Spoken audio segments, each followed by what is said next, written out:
His Divine Srila A.C. Bhaktivedanta Swami Prabhupada Vandaracharya Visco. Maitreya said, Diti was thus informed by her husband, but she was pressed by Cupid for sexual satisfaction. She caught hold of the clothing of the great Brahmana sage, just like a shameless public prostitute. Purport. The difference between a married wife and a public prostitute is that one is restrained in sex life by rules and regulation of the scriptures, whereas the other is unrestricted in sex life and is conducted solely by strong sex urge. Although very enlightened, Kashyapa, the great sage, became victim of his prostitute wife. Such is the strong force of material energy. Very strong language is being used. Diti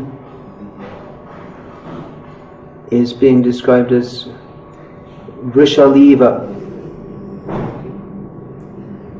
not Vrishaliva. Matter of pronunciation. Vrishaliva, just like a prostitute. Now we may say that Srila Prabhupada used very harsh terms, but he's simply repeating the statements of Shastra. Vrishali means prostitute. It's one of the Sanskrit terms for prostitute. So why should Diti be considered a prostitute? Prostitute means a woman who sells her body for sex. Or that is the specific meaning of prostitute.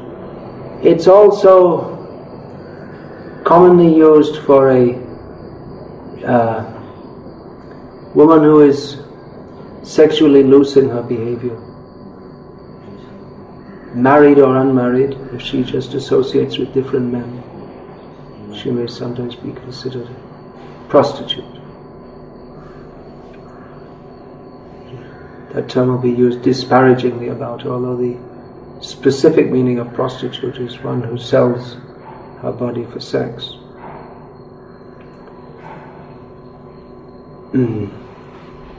Of the woman who mixes with many men, one who is married is considered worse than one who is unmarried. Neither are considered good. But Diti wasn't mixing with other men. She was a chaste wife in the sense that she only desired association with her husband. She served her husband faithfully. Nevertheless, she is being described as not as Vrishali. She's not being described directly as a prostitute, but like a prostitute. Means she seems to at this point have adopted some of the characteristics of a prostitute. Which characteristics? Well, particularly that a prostitute is not controlled in sex.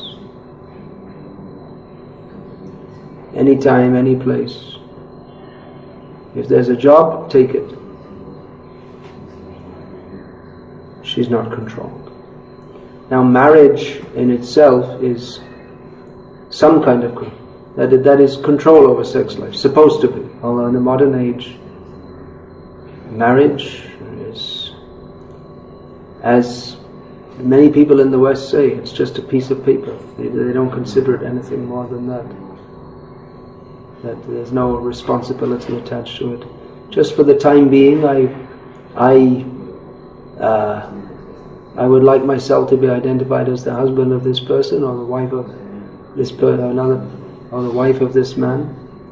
And in this way, we'll go on for some time, and then after some time, and marry someone else, divorce and marry someone else. But actually the marriage is meant for control of sex life. So the very minimal control is that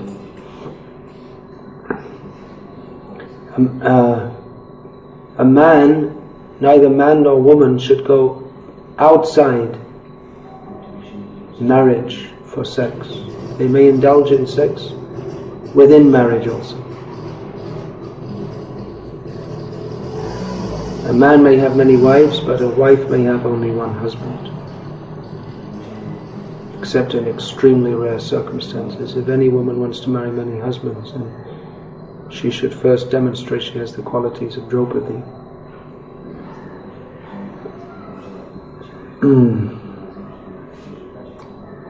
But actually, especially among the higher castes, and Kashyap is a Brahmana, he's addressed here as not only a Brahmana, Brahmarshi, Brahmana and a great Rishi to boot.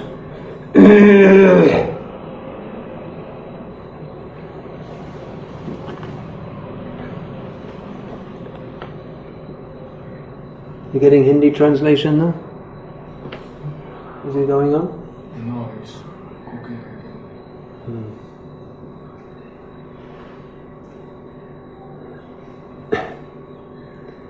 So among the higher castes, sex life is restricted for production of children, and that should be done very carefully, considering so many. What is the astrologically the right time for producing a? What is the astrologically ascertained? What is an astrologically ascertained auspicious time for procreation, so that a good child may be born? And there are so many considerations. Sex should be in the night and never in the day, and many such things. There are many details given in Shastra that one should follow. It's in the modern age. There's the idea that, well, sex is for enjoyment, so you do it in as many ways as you like. Experiment. Find out some new things. But in Shastra, although it's recognized that it's a mode of enjoyment, but it's especially among the higher castes, it's restricted for procreation, and that also under particular guidelines. It's not that it's not without enjoyment, but material enjoyment, but the functional part is stressed more. The responsibility of sex life is very much stressed. So this consciousness is wholly absent from modern society, increasingly so in India also. There are some people still in India, very few, who have this consciousness that we should just unite for children. Just like one young man was brought up in the Kanchi Smarta tradition and recently married, and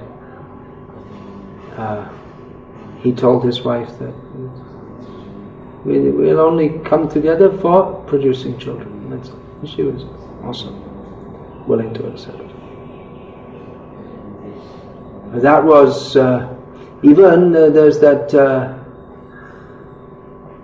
Jayanti Kaka in Gujarat, in Baroda, who he's not what you'd call a very religious or spiritually advanced person. He has no clear concept of any philosophy or anything, but he's a pious person.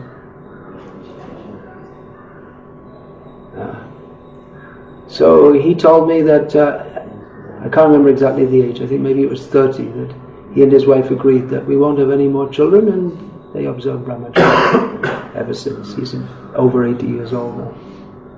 And there's no need for us to have sex life, so then we shall not. But in the modern age they think that sex is the whole purpose of marriage. That's the main reason for getting married, to enjoy sex. A few years ago I saw in the newspaper that one man in Kerala had got married, but they were restricted, the family elders were restricting him from consummating the marriage. That means, consummating the marriage means having sex with your wife. Until some astrologically auspicious moment. Usually they want to do it the first night. Although in Hindu tradition that's also not allowed. There has to be some waiting time between the act of marriage and the act of consummation. Now all the brahmacharis are, why are you talking about these things? Well, welcome to the material world. These are all points of Vedic culture discussed in Shastra. And if we're preaching among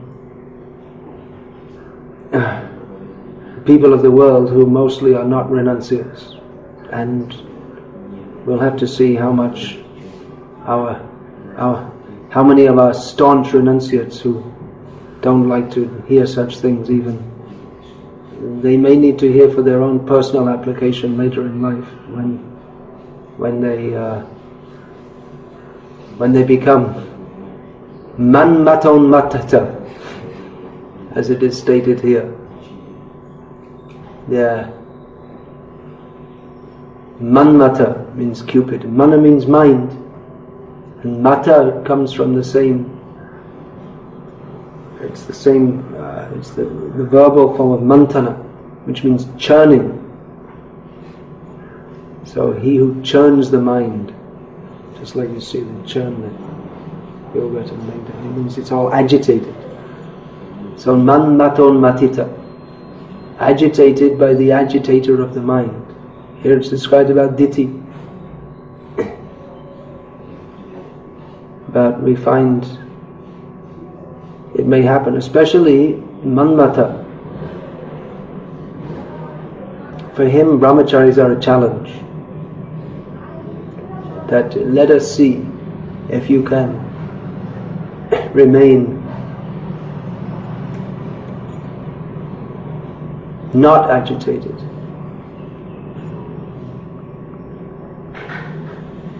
So anyway, I was describing this man in Kerala. He was restricted and it was going on for some months, and then one day he just committed suicide in protest. They were waiting for the auspicious moment. They weren't allowing him to. So, what's the point of living if you can't have sex? That was his comment on life.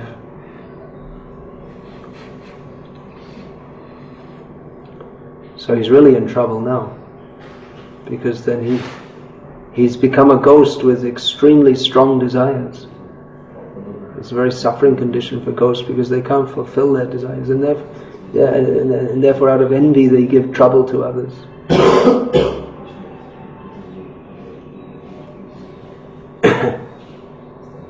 So, Diti is compared here to Rishali, prostitute, because she was not prepared to follow the necessary rules and regulations. She was not impelled by dharma, but by kama.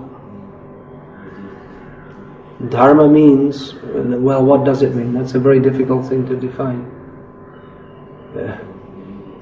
Simply we can say dharma means religious duties. It's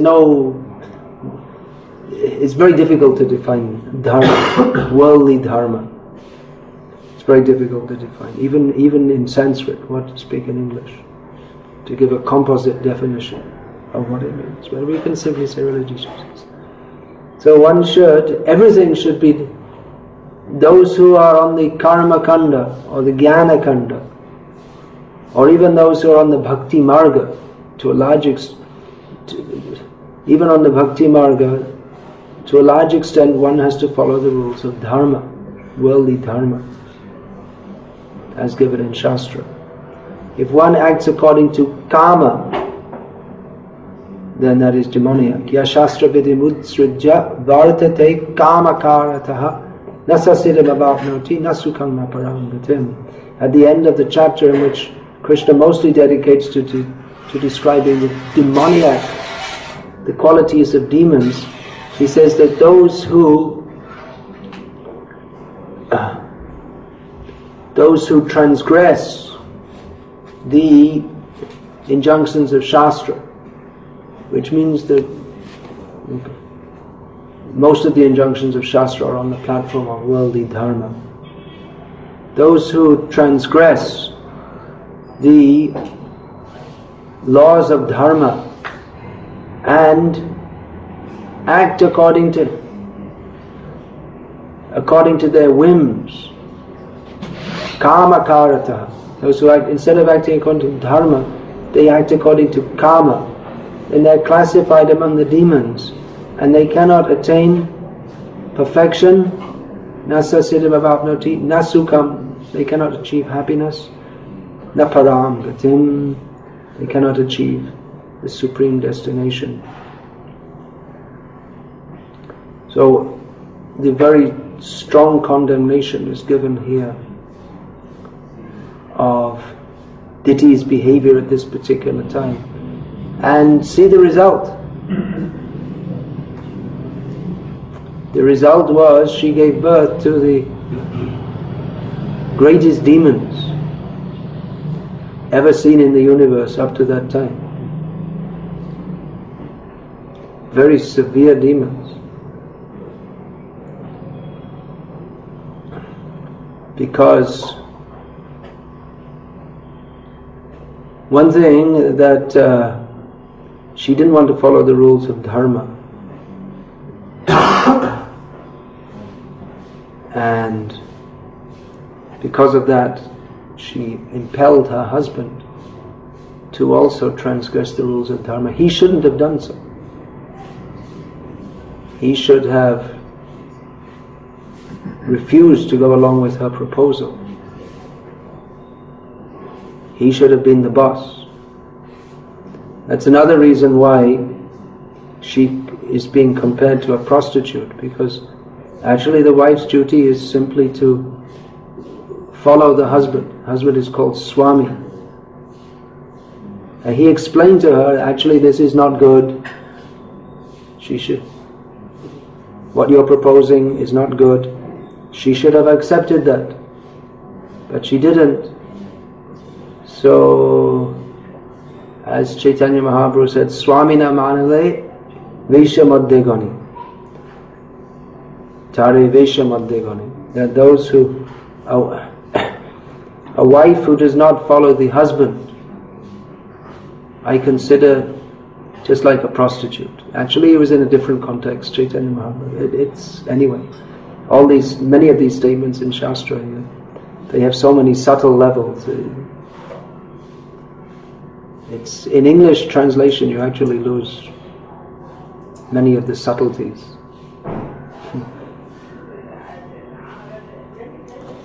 The basic thing is there, but many of the subtle points are lost.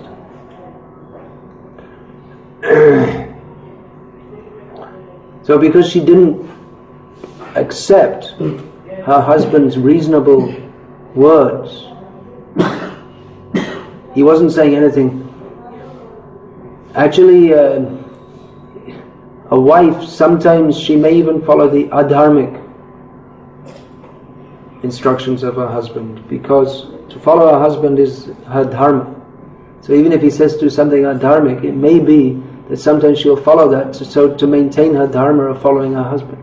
Because if she maintained dharma by not following his instructions, then she'd be breaking her dharma of following his instructions. So he puts it in a dilemma. Generally, it's a difficult thing. Then the wife in that circumstance should try to advise the husband. It's not disallow the that the wife is submissive to the husband doesn't mean that she can't also advise him.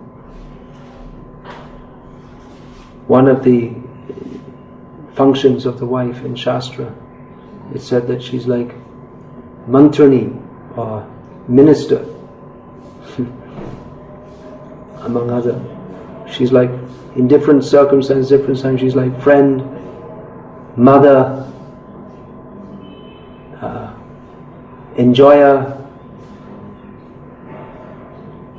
advisor, so many different functions. Daughter, she has to know circumstances, how to behave in different circumstances. But because she didn't follow her husband, he gave good advice, but she didn't like to follow it.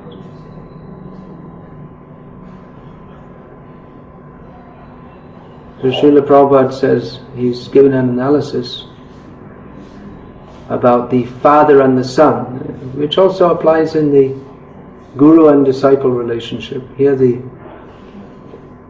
Kashyap is supposed to be like the guru as the husband, and the wife is supposed to be like the disciple. So Prabhupada gave the example that one who anticipates the guru's order and executes it, even without being told, is the best son or disciple. He who executes the order upon receiving it is a good disciple. And he who fails to follow the order of the Guru, who denies the order of the Guru, then or the father, then instead of being putra, putra means son. Putra specifically means who delivers the father from heavenly existence by offering pinda. Putra pinda prayojanam. So then he is more comparable to mutra, urine, because they both production of sons and passing of urine comes from the same organ of the body. This is the example given. If one doesn't follow, then he's just like condemned. He's not only condemned, but he's not really a son at all. Rather he is, if at all it's to be said that he has any relationship with the father, then it's only as that which is the father wishes to leave at a distant place. Mutra, urine, is produced from the body, but no one likes to keep the urine. It's produced it from my body. Keep big bottles of urine in the house. No. It should be passed at a long distance, away from any residence, or any road, or any such thing. But anyway. Nowadays we think if buildings have attached bathrooms, that's very convenient, but it is modern urban living with everyone crushed close together makes it necessary, but actually attached bathrooms, uncivilized, it's impure.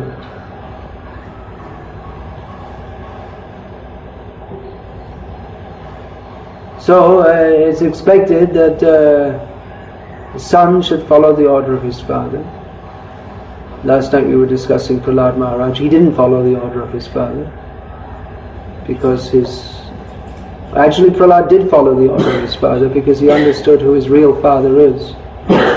His real father was Narad Muni, who the father gives the seed, Shukra. That's all. Shukra means semen. Another word for semen is also bij, which means seed.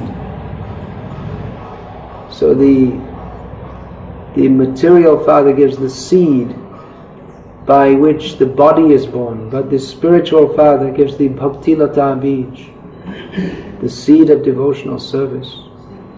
So Prahlad knew who his real father was and followed his real father, Narad Muni, who directed him to the Supreme Father of all living beings, namely Krishna. Pitaham asya jagata aham bija prada pita. So Krishna is the father of everyone. So generally it's expected that the son will follow the father and the disciple should follow the guru. Shishya comes from shash dhatu, from the same root as the word discipline or punishment. Means disciple lives under discipline. Nowadays people in India, they have no idea what it means to be a guru or a disciple. They're so, India or anywhere for that matter, they're so far away from understanding what it means to be a disciple. One voluntarily undertakes to be a disciple, one asks to be a disciple. That means one is asking, please discipline me. But then if one is accepted as disciple but then doesn't take the discipline of the guru, then why did you come to me? What for? If you're not prepared to take the instruction and the guidance and the discipline, then what did you come for? Of course, there are many people who just like, for instance, in our movement, they think, well, if I'm known as Bhakta so-and-so, that's not very good, so I better get initiated, and then people will respect me, I'll be accepted as a regular devotee, or some funny reason. No real motive to be disciplined. But the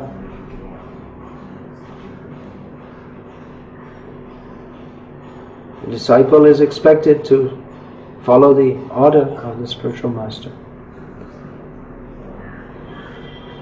Now, should the disciple just follow the order, whatever is given, or is it acceptable that he will question also? That why have you given me this order? What do you think? I'm giving this as a question for your discussion.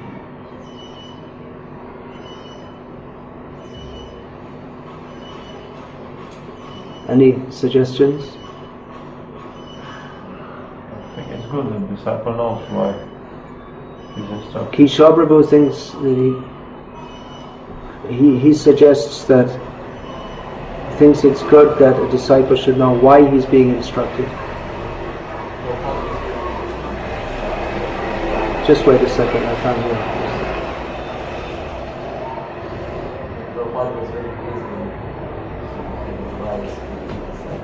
Srila Prabhupada was very pleased when he had inquiries from his disciples.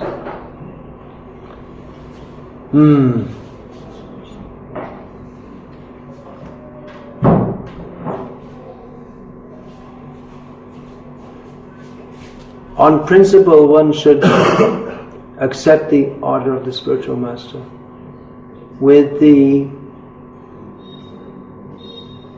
faith that he knows better for me, he knows better than me what is best for me.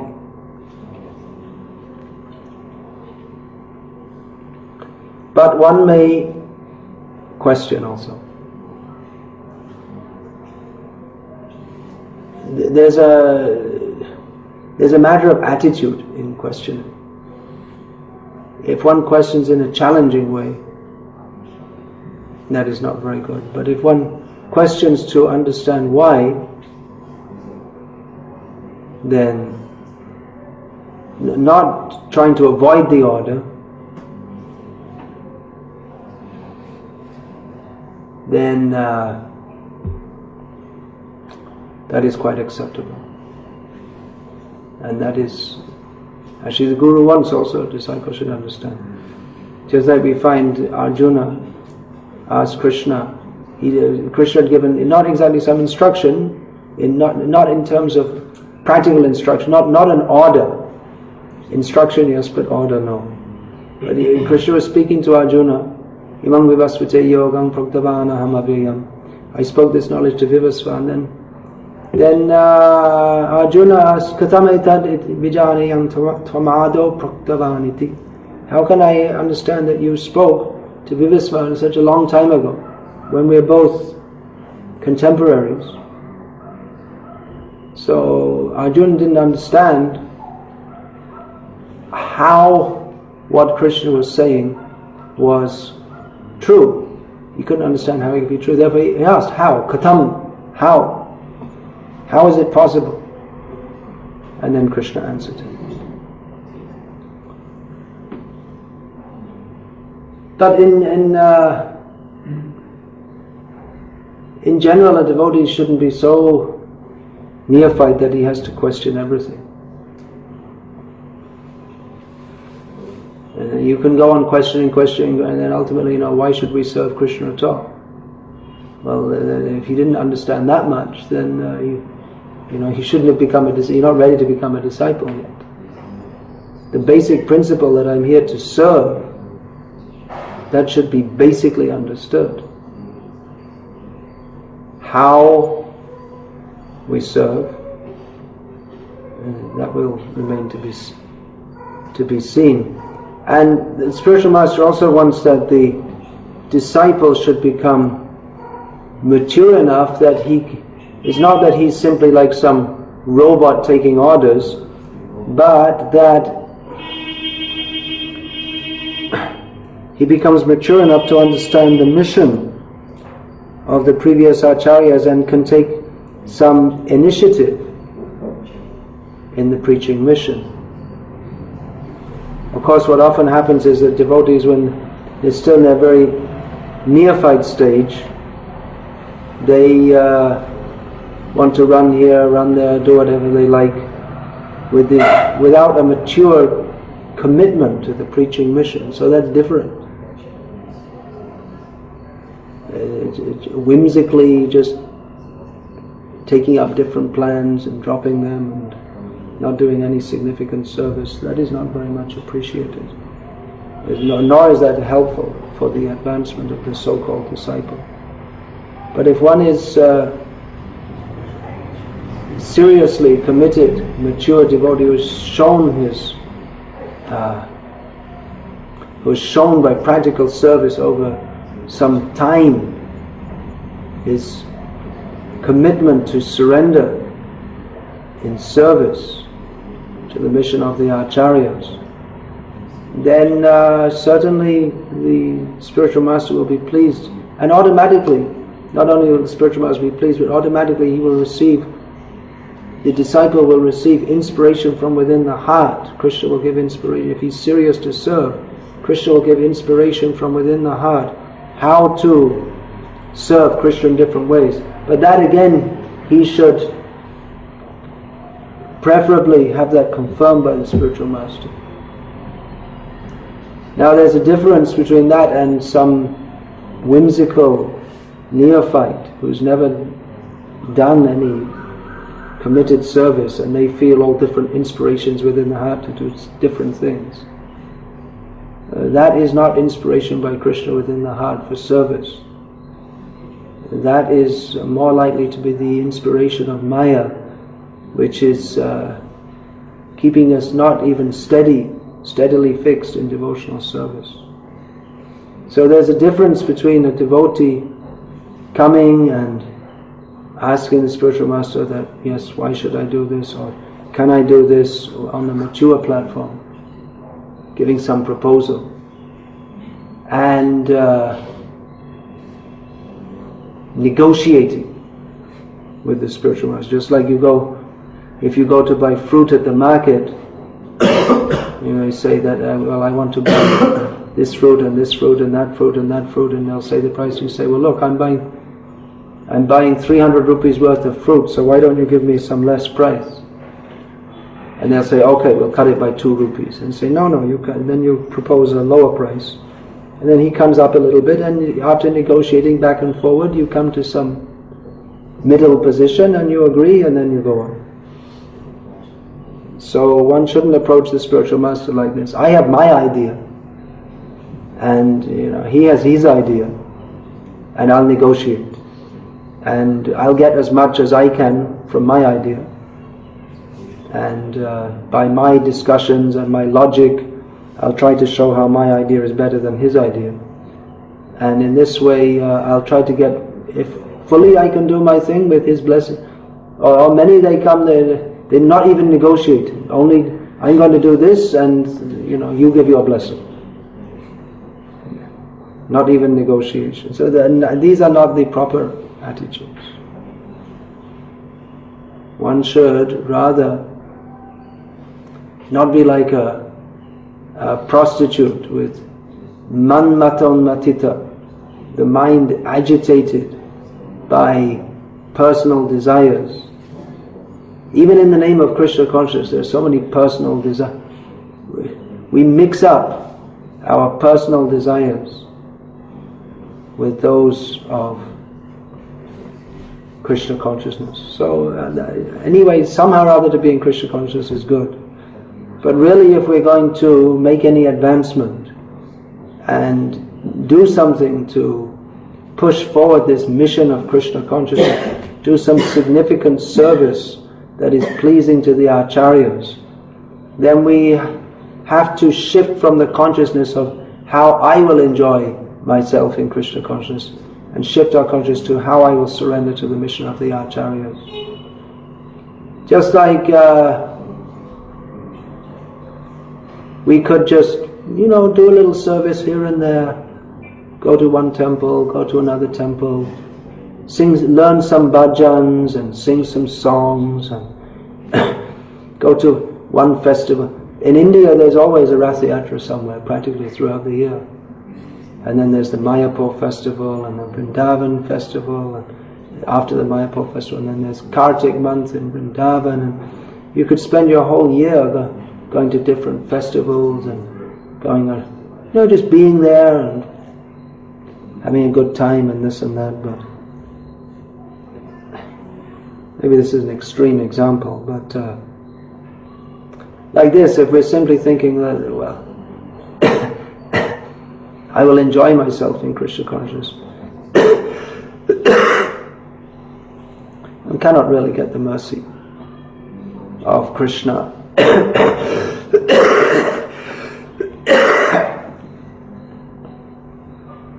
One cannot really do any significant service in the Sankirtan mission. For that, surrender is required.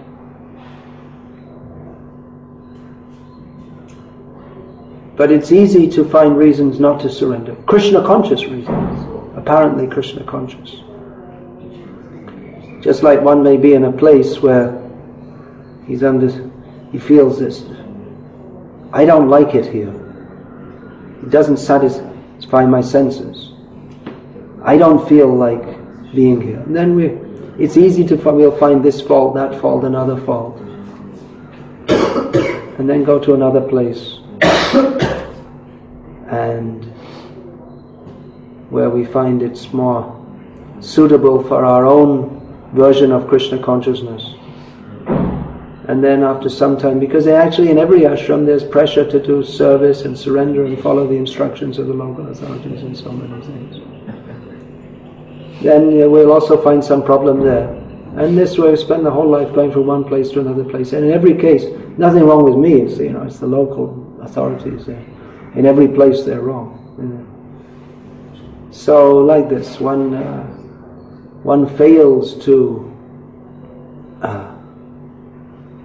take advantage of the opportunity to surrender. And in the name of Krishna consciousness, well, there may be some Krishna consciousness there, but not very mature or advanced Krishna consciousness. It's just like generally in India, we find, in North India especially,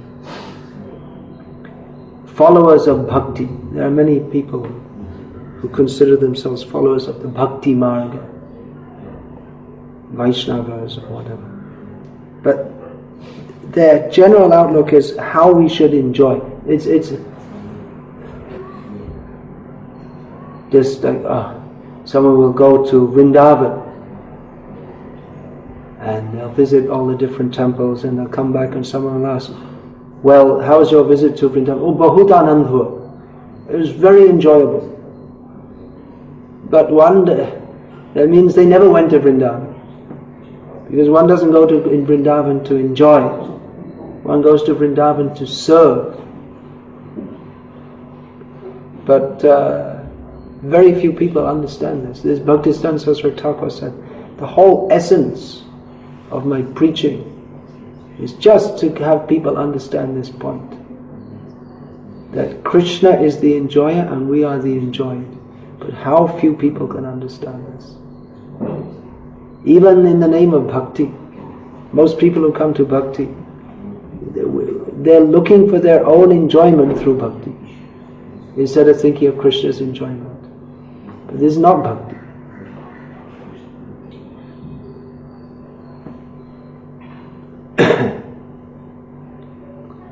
Definitely if one is fully dedicated to Krishna's enjoyment, then he himself will experience transcendental bliss.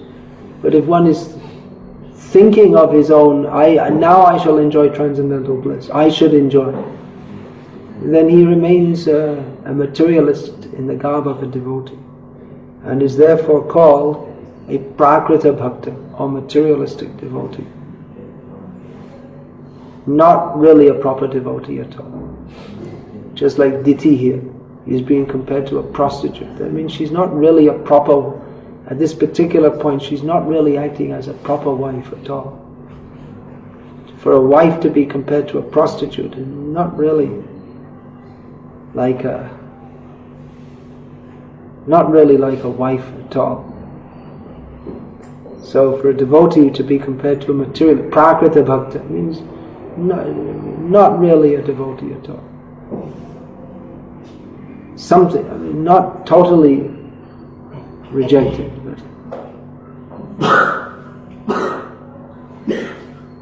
but not up to the proper standard. Hare Krishna. I'll finish there. Is there any question about this? Good Maharaj, this about Guru and Shishya said something. Is it? And partiality towards Arjuna, Dronacharya has done. In partiality to Arjuna, Dronacharya cut Ekalavya's thumbs. This is the general misinterpretation of this story. This Ekalavya, he was another cheater. He wasn't a good disciple. Without permission, he wanted to take knowledge and power from Dronacharya. So he was rejected.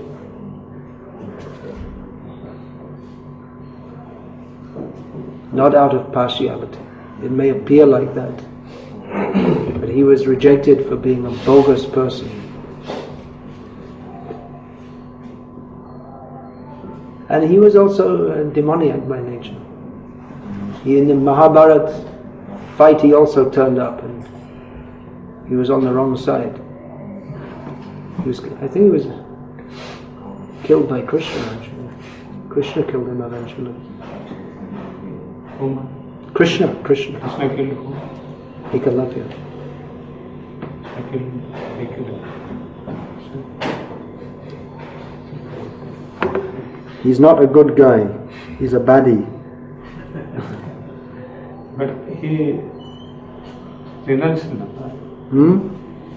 He renounced and he lost his thumb. Yeah. And he has to go his good.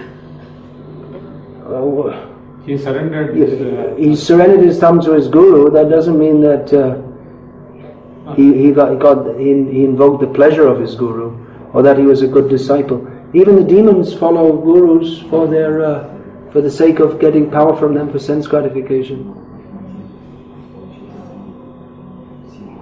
Shukracharya is the guru of the demons. The demons follow him because they want to get the benefit from him, not spiritual benefit, but material benefit.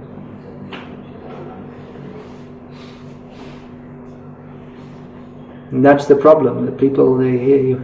You probably saw that on some Telugu movie when you were a kid, huh? No.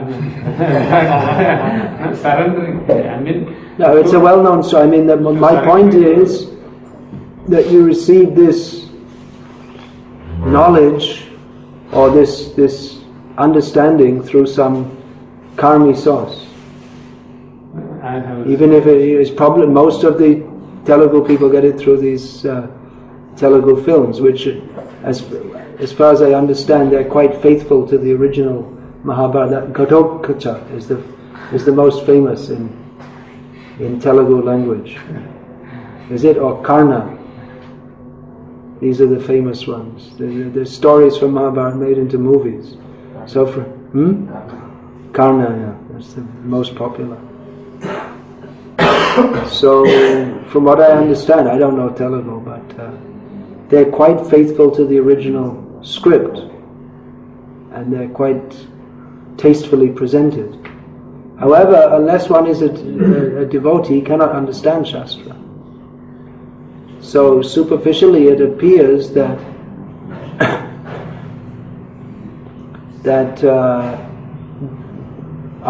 Arjuna said to Drona, but look, you promised that I would be the best of your, I'd be the most competent of your disciples, but this Ekalavya appears to have surpassed me. So how are you going to fulfill your promise to me? Arjuna asked Dronacharya. So Dronacharya asked that, okay, you consider me your guru, then give dakshina, your thumbs. So it appears that Arjuna was materially motivated, but that's not so. Bhaktisiddhanta Saraswati Thakur has explained that Arjuna and Dronacharya could understand that this person is an upstart. Upstart, you know what that means? How to explain it? Someone who is jumping over his area of eligibility. Probably if you looked in the dictionary, you'd find a better definition. I know what it means, but to explain it is a little difficult. This man is, he doesn't have he has the physical qualification to be a great fighter, but he doesn't have the dharmic qualification.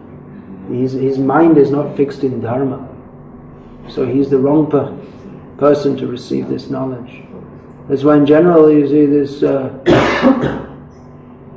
Vedic knowledge, it's only supposed to be spoken to very qualified people. Only the twice born, Brahmanas, Kshatriyas and Vaishyas, only they are allowed to study the Vedas. And Vaishyas study a little bit, Kshatriyas study more, and Brahmanas they study in great detail. But it's not meant for anybody and everybody. It's restricted.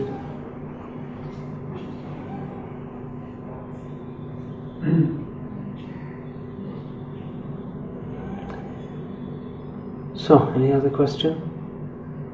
So Krishna tells in Bhagavad Gita in the 18th chapter that by following one's prescribed duties, not and worshipping me, the execution of his prescribed duties, and achieve perfection. Then the other case when important is that every professional duty has some fault in it. So, occupational fault in Shudra as a professional duty is that he may have a bad master. So, suppose there will be some situation that means he will have to serve someone who is against dharma, or like this, in today's lecture, like wife will have to serve a husband. Yeah, what happens if a wife has to serve a bad husband? A Shudra has to serve a bad master.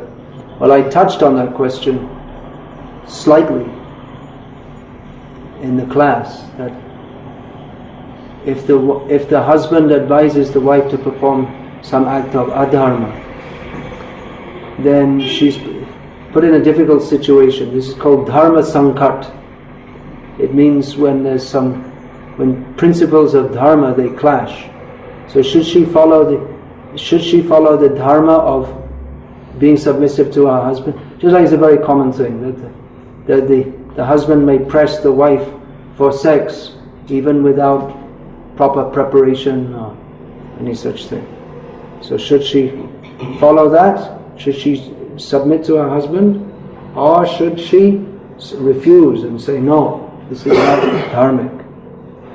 So these are questions of dharma, and they're complex questions, and Mahabharata especially and Ramayana also is simply full of such instances of dharma sankat, where principles of dharma they clash with each other, and by deeply understanding the essence of dharma, one acts properly, or by not understanding, one acts in the wrong way.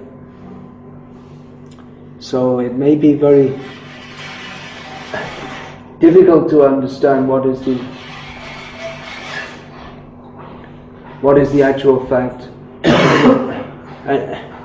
what is the duty of a person in such a situation, and it will be different in each case. Because if we say the master is bad, well, bad is a very general term. So how bad is he? Another thing is that even if the master is bad, then there may be no other alternative but for the person to serve him. He may have no other, just like he has his family, and how will he has to. So he's being maintained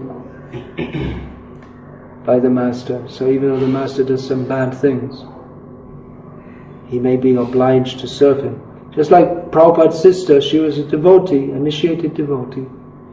But Prabhupada's father, who was also a great devotee, had her married in the family of a fish eater. So she was cooking fish daily as the duty of a wife to serve her husband. She never took it herself. So she went on serving him, and he didn't interfere with her private practices of Krishna consciousness.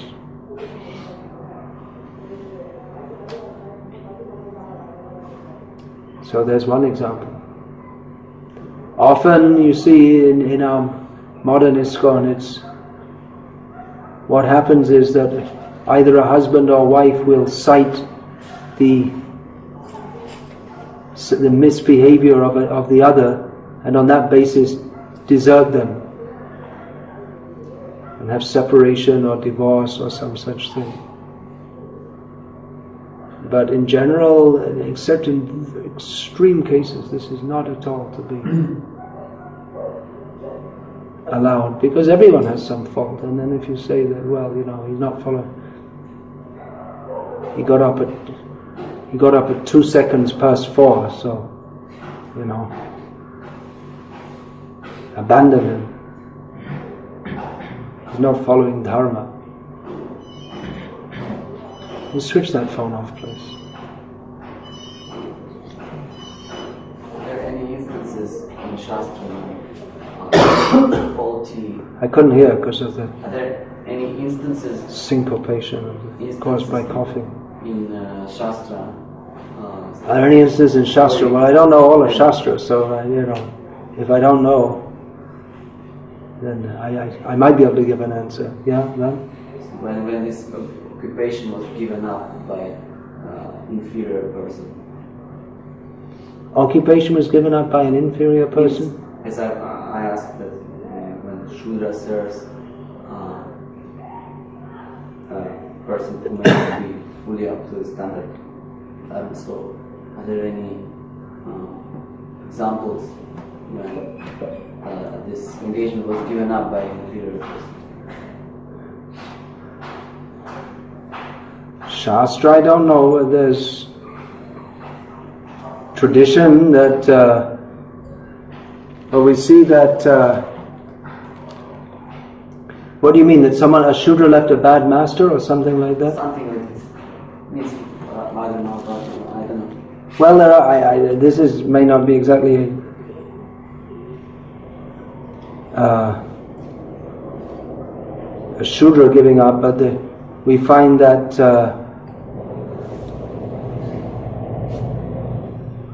the Brahmana forefathers of Rupa and Sanatan gave up the kingdom they were staying in. They didn't cease to be Brahmanas, but they migrated all the way from Karnataka, what's presently to Karnataka, to what's presently Bengal. They may be in a better position to do so. Shudras don't have much independence or intelligence. I mean, they may be intelligent, but discriminatory intelligence. They may have intelligence how to do certain worldly duties, but discriminatory intelligence is generally not much developed in Shudras. And generally in Shastra we don't find Shudras described much. Mostly Brahmanas and Kshatriyas are described. Brahmanas and Kshatriyas. We don't find Vaishyas and Shudras being described much.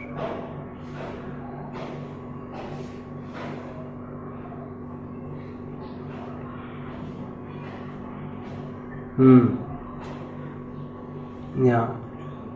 In Shastra said, one person at the time of death, he should thinking his God, Krishna Bhagavan, he should be entered the world. He should what? At the time of death, one person will leave this body. At the time, he should be thinking about God. He should be thinking about Krishna. About God. He should be really enter the spiritual world. These the words are studied in the Shastras. In Bhagavad Gita, yes. He should be really enter the spiritual world, but he doing all the materialistic things in his life. He should be married and should be all that means drugs. He should all. So the question is, if one acts a completely materialistic life and thinks of Krishna at the time of death, then how can he go to Krishna? It doesn't seem fair. It doesn't seem right. Well, the thing is that if one acts a completely materialistic life, then he's very unlikely to think of Krishna at the time of death. Because at the time of death, we think about that which we have cultivated during our lives. Therefore, in the Bhagavad Gita, Lord Krishna, after describing this, Antakale Shamameva Smaran Mutpakalevaram Yaprayati Saman Pavan Tyajante At Nasti Samshaya. Krishna says that one who thinks of me at the time of death attains to my nature. So after saying this, Krishna says, Tasmat Sarveshu Kaleshu Mama Anusmrayutyacha. Therefore, you should always think of me while performing your duties in this world, which were Arjuna men fighting. And so many directions Krishna gives after that. What is that? One should think of the Supreme Personality of Godhead. There are so many. So anyway, Krishna, after saying that, he recommends that you cultivate remembering me. He doesn't say you go and you drink, you smoke, you murder, you cheat, you lie, and then you remember me at the time of death. That's not Krishna's direction. It's got nothing to do with the class, but anyway, we'll finish there. You have any questions connected with the class? Bhagavan Krishna says, Does this got anything to do with anything I said in the class? Otherwise, you please ask the devotees afterwards.